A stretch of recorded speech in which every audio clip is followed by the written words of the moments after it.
Hello students, हम कर रहे थे ब्रिटिश कॉन्स्टिट्यूशन। लास्ट सेशन में हमने किया एक पावर्स ऑफ द मोनार्क कि ब्रिटिश में मोनार्क को एक किंग को कितनी पावर मिली हुई है, लेकिन जो जी पावर्स हैं क्या वो एक्चुअल में यूज कर रहा है जो नहीं कर रहा। उसकी पावर्स की वजह से हम उसको रियल हेड कहेंगे या नॉमिनल हेड कहेंगे। हम ये कहते हैं कि जो ब्रिटिश का मोनार्क है वो मोनार्क क्या है, एक नॉमिनल हेड है, उसके पास कोई भी पावर नहीं है। तो उसकी पोजीशन क्या है?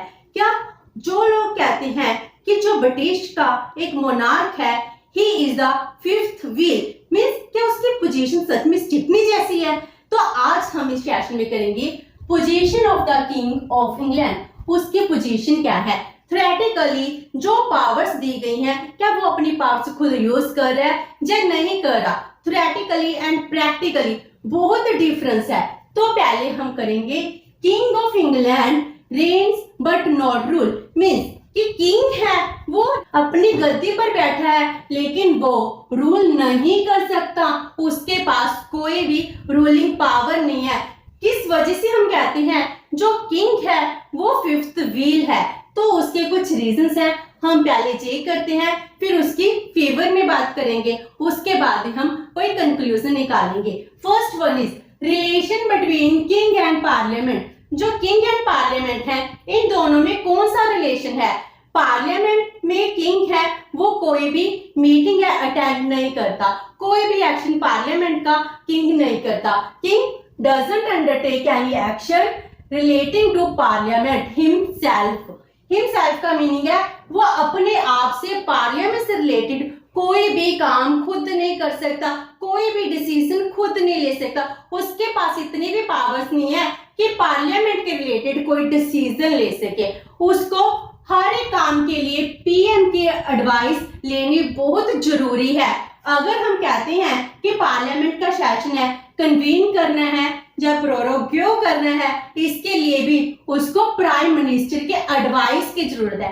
एक्चुअल में प्राइम मिनिस्टर कहता है मोनार्क को, एक किंग को, कि पार्लियामेंट का सेशन होना चाहिए, इस सेशन को कन्वीन कीजिए, तभी होता है। तो जो भी अपॉइंटमेंट्स हैं मिनिस्टर की, उनको अपॉइंटमेंट करने हैं, उनकी डिसमिस करना है, ये भी प्राइम मिनिस्टर ये एडवाइस करता है। एंड जितने हाउस ऑफ लॉर्ड्स हैं उनके पेयर्स को नॉमिनेट करना है, अपॉइंट करना है, वो भी करता तो किंग है लेकिन उसको एडवाइस कौन देता है? Prime minister. मीन जो प्राइम मिनिस्टर लिस्ट बनाकर देता है, एक मोनार्क, एक राजा, उनको ही अपॉइंट करता है। तो उसके पास कोई भी पावर नहीं है कि किसी भी मेंबर को खुद अपॉइंट कर सके।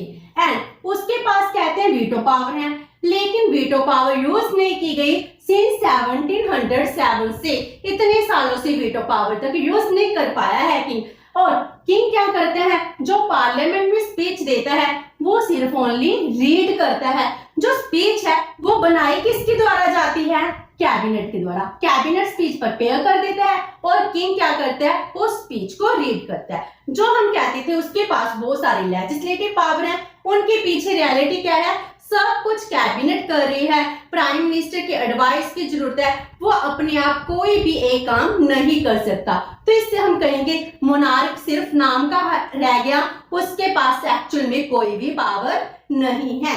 Number 2, relation between king and cabinet. King and cabinet में कौन से रिलेशन है? पहले हमने किंग एंड पार्लियामेंट में किए, अब कैबिनेट मिनिस्टर्स के बीच किंग का क्या रिलेशन है? कॉन्स्टिट्यूशनली क्या होता है? Cabinet is the adviser of the king. सभी डिसीजन किंग लेते हैं और कैबिनेट क्या है? एक एडवाइजरी कमेटी होती है, एडवाइस करती है किंग को हर एक मैटर में डिसीजन लेने के लिए। बट इन प्रैक्टिस क्या हो चुका है?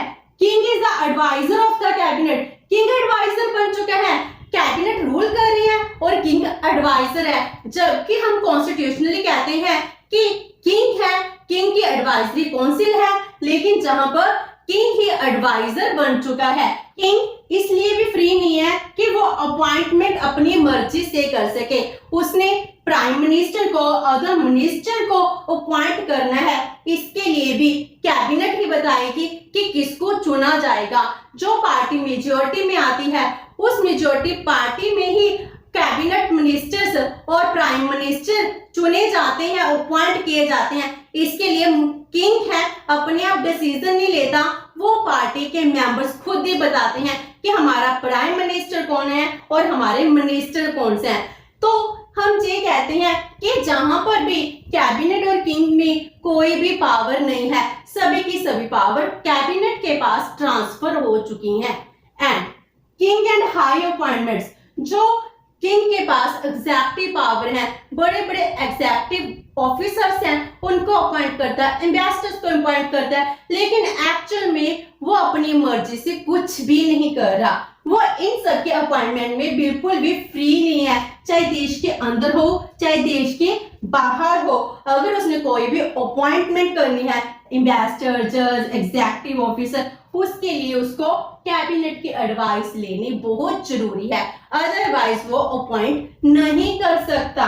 And last one is king as a fountain of honour. हम कहते हैं किंग क्या है? फाउंटेन ऑफ ऑनर है। सभी भी टाइटल्स हैं, वो टाइटल किंग के बर्थडे पर यानी ईयर पर किंग के द्वारा दिए जाते हैं, लेकिन एक्चुअल में जिनको टाइटल देना है उसकी लिस्ट कौन प्रिपेयर कर रहा है?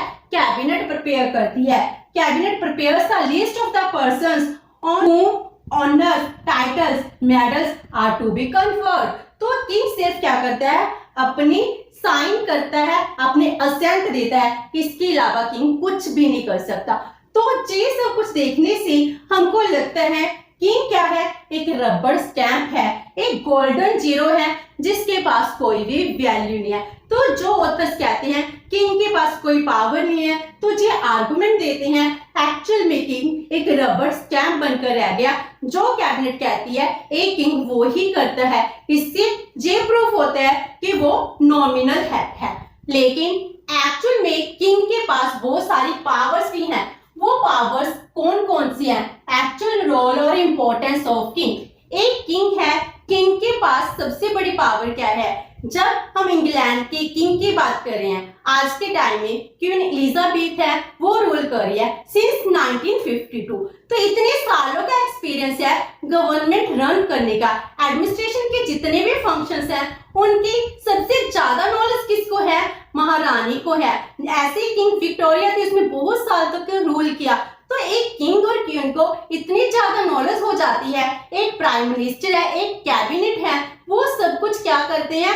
किंग की एडवाइस लेना जरूरी समझते हैं, क्योंकि वो तो कुछ सालों के लिए अपॉइंट किए जाते हैं, लेकिन किंग है बहुत टाइम से चलता आ रहा है, उसके पास बहुत ज्यादा नॉलेज होती है। तो एक्चुअल रोल क्या है एक किंग का? First one is appointment of prime minister. जो अपॉइंटमेंट है प्राइम मिनिस्टर की वो कब होती है? जो इलेक्शन होगी, इलेक्शन में जो पार्टी हाउस ऑफ कॉमन्स में मेजॉरिटी गेट करती है उनमें ही कोई एक मेंबर को प्राइम मिनिस्टर बनाया जाता है। लेकिन जब हाउस ऑफ कॉमन्स में क्या होता है?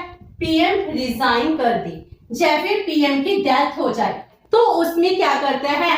जो भी किंग है, किंग अपनी डिस्क्रिशनरी पावर के साथ किसी को भी प्राइम मिनिस्टर बना सकता है। लेकिन जब सिचुएशन स्मूथ चल रही है, किंग अपनी पावर यूज नहीं कर रहा, लेकिन जब सिचुएशन स्मूथ नहीं है, सिचुएशन चेंज हो गई, प्राइम मिनिस्टर है वो रिजाइन कर चुका, जब किसी को भी एब्सोल्यूट मेजॉरिटी नहीं मिली, तो क्या होता है? तो भी किंग अपनी मर्जी से ही प्राइम मिनिस्टर को अपॉइंट करता है। And dissolution of House of Commons, House of Commons को डिसॉल्व करना एक प्राइम मिनिस्टर एडवाइस देता है, लेकिन लास्ट डिसीजन किसका होता है? एक किंग का होता है। King can reject and accept the advice of prime minister. History में बहुत सारे एग्जांपल्स आई हैं जिसमें हम कहते हैं कि जो किंग है, किंग ने प्राइम मिनिस्टर की जो रिक्वेस्ट थी उनको बहुत टाइम रिजेक्ट किया है। तो इसके लिए भी एक किंग के पास बहुत सारी पावर होती है। Number third, king as guardian of the constitution. Constitution का गार्डियन कौन है? एक किंग है, उसको कहते हैं डिफेंडर ऑफ कॉन्स्टिट्यूशन। अपनी मर्जी से वो कुछ भी कर सकता है। कॉन्स्टिट्यूशन को प्रोटेक्ट कौन कर रहा है? उसको एक किंग ही करता है। And he can impose his will at the time of serious constitutional crisis. कोई भी देश में क्राइसिस आता है तो उस सिचुएशन को हैंडल कौन करता है? एक किंग ही करता है। किसी के पास इतनी समर्था नहीं है, एबिलिटी नहीं है कि वो सिचुएशन को हैंडल कर सके, लेकिन एक किंग के पास इतना एक्सपीरियंस है, वो हर एक सिचुएशन को बहुत अच्छे से हैंडल कर लेता है। Next is king as peacemaker among different factions. जो डिफरेंट फैक्शंस हैं, डिफरेंट पार्टीज हैं, उनमें एक यूनिटी का काम करता है। वो सब पार्टी पॉलिटिक्स से अबव होता है, क्योंकि वो किसी पार्टी से कोई बिलोंग नहीं करता। उसका काम क्या है कि एडमिनिस्ट्रेशन स्मूथ रन हो। वो पार्टी से ऊपर उठकर क्या करता है, जो भी मिनिस्टर्स हैं उन सबको एडवाइस देता है। वो इम्पार्शियल एडवाइस देता है, कोऑर्डिनेट करता है एंड पीस को क्रिएट करता है अमंग डिफरेंट फैक्शन, जिस वजह से एक किंग है वो पीस मेकर बन जाता है। Next is at the time of national crisis. इस टाइम सबसे इंपॉर्टेंट क्या है? इस टाइम सबसे इंपॉर्टेंट है एक किंग का रोल। अगर कोई भी इमरजेंसी आ गई, नेशनल क्राइसिस आ गई, तो एक राजा अपनी मर्जी से क्या करता है, convenes the meeting of different political parties to solve national crisis. देश में जो क्राइसिस है वो क्राइसिस खत्म हो सके, जितनी भी डिफरेंट पॉलिटिकल पार्टीज हैं उनको एक मीटिंग के लिए अपनी मर्जी से कौन बुला रहा है? किंग बुलाता है। King's right to know. King को हर एक चीज की नॉलेज होती है, इंफॉर्मेशन होती है। प्राइम मिनिस्टर हर एक बात के लिए किंग से परमिशन लेता है। अगर कोई मीटिंग होती है उसके लिए भी एक किंग को पता होता है। अगर कैबिनेट की कोई मीटिंग हुई है, कैबिनेट की मीटिंग में जो कुछ भी हुआ है, एक मिनट की खबर, जो कुछ भी हो रहा है, वो सब रिपोर्ट एक किंग को भेजी जाती है। तो एक किंग के पास सारे के सारे एडमिनिस्ट्रेशन को रन करने के लिए जो पॉलिसीज बनाई जा रही हैं, उन पॉलिसीज की पूरी नॉलेज है एंड सभी इंफॉर्मेशन है। अगर किसी बात पर इंफॉर्मेशन नहीं है, वो प्राइम मिनिस्टर को किसी भी टाइम बुला सकते हैं कि मुझे इस बात की इंफॉर्मेशन चाहिए, तो उसके पास राइट है कि देश में क्या चल रहा है, इस सब की नॉलेज मुझे होनी चाहिए। Next is king as an adviser. King बहुत ही बड़ा एडवाइजर है, क्योंकि उसके पास बहुत नॉलेज है, एक्सपीरियंस है। Right to advice. पीएम क्या करता है, कोई भी इंपॉर्टेंट एजेंडा है उसके लिए एडवाइस लेनी है, तो उसके लिए सबसे पहले प्रायर कंसल्टेशन किससे की जाती है? किंग के साथ की जाती है। उसके बाद ही कैबिनेट में वो बात डिस्कस की जाती है। Right to vote. अगर कोई पॉलिसी सही नहीं है, नेशनल इंटरेस्ट के अगेंस्ट है, तो किंग उसको वार्न करता है कि आपकी ये पॉलिसी हमको फ्यूचर में नुकसान देगी, तो राइट टू वार्न है। Right to encourage. अगर कैबिनेट अच्छा काम करती है तो वो इनको इंस्पायर भी करते हैं।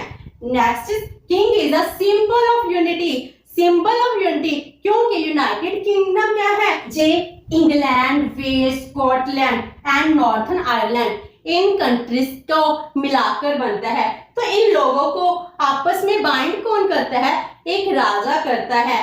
और जो कॉमनवेल्थ नेशंस हैं, डोमिनेंस हैं, उनको भी रिप्रेजेंट कौन कर रहा है? किंग कर रहा है। इट मीन्स क्या हो गया, किंग है, he is the symbol of unity.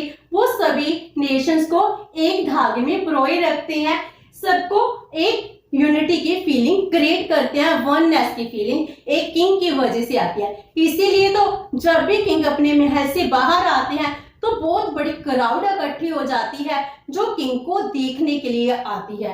तो इससे पता चलता है कि लोग उसको सच में ही बहुत ऑनर देते हैं। And last one is integral part of British constitutional system. British के कॉन्स्टिट्यूशनल सिस्टम का सबसे इंपॉर्टेंट पार्ट है, ही चीफ एग्जीक्यूटिव हेड। वो सबसे बड़ा एग्जीक्यूटिव हेड है। हमारे देश में जैसे प्रेसिडेंट है वो चीफ एग्जीक्यूटिव हेड होते हैं, लेकिन वो क्या है, कुछ सालों के लिए अपॉइंट होते हैं। लेकिन जो किंग है, किंग क्या होते हैं, उनकी जो प्रथा है हेरिडेटरी है और वो बहुत सालों से काम करते आ रहे हैं, इसीलिए वो बहुत ज्यादा इंटरेस्ट के साथ देश के लिए काम कर रहे हैं। वो हर एक बात के लिए खुद को रिस्पॉन्सिबल मानते हैं। तो इन सब से पता चलते हैं, जो भी लोग ये कहते हैं किंग फिफ्थ व्हील है, तो हमको ये नहीं कहना चाहिए। जब सिचुएशन स्मूथ चल रही है किंग इंटरफेयर नहीं कर रहा, लेकिन जब भी सिचुएशन चेंज होगी, कोई क्राइसिस आ गया, कोई प्रॉब्लम आ गई, तो उसमें सबसे इंपॉर्टेंट रोल किसका हो गया? किंग का हो गया। तो एक्चुअल में किंग की पोजीशन वहां पर बहुत ज्यादा स्ट्रॉन्ग है।